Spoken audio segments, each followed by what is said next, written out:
مرحبا بكم في عالم فن الوشم والتعبير عن الذات، حيث تتحقق الرؤى وتصبح الأفكار واقعا على الجلد. مرحبا بكم في قناتنا.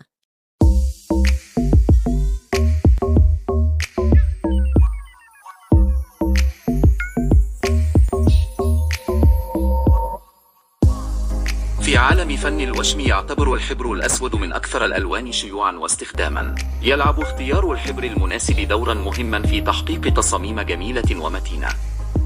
دعونا نتعرف على أفضل 5 أنواع من أحبار الوشم السوداء. انتنسترو بلاك يعتبر من أكثر الأحبار السوداء شهرة.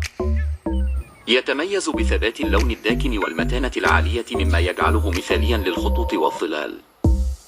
دايناميك بلاك تاتو يتميز بلون داكن مكثف وثبات اللون على مر الزمن.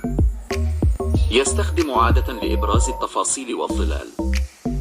ستوربريت ترايبل بلاك أتلاين يتميز بقوة اللون وثباته، مما يجعله مثاليا للرسم الدقيق والخطوط الناعمة.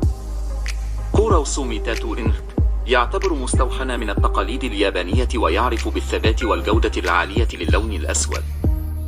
بانثري بلاك يعتبر من أحدث الأحبار السوداء، ويتميز بنقاء اللون وثباته. إن اختيار الحبر المناسب أمر حاسم لجودة الوشم وثبات الألوان مع مرور الوقت. يفضل دائما استشارة فنان الوشم المحترف لاختيار الحبر الذي يناسب نوعية البشرة ونوع التصميم المطلوب.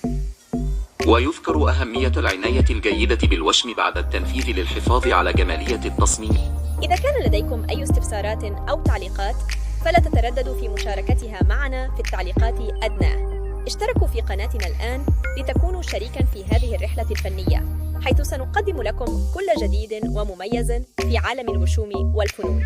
لا تفوتوا فرصة الانضمام إلى هذه المجتمع الفني المميز، لتكونوا أول من يستمتع ويستفيد بأحدث الفيديوهات والمحتوى المميز.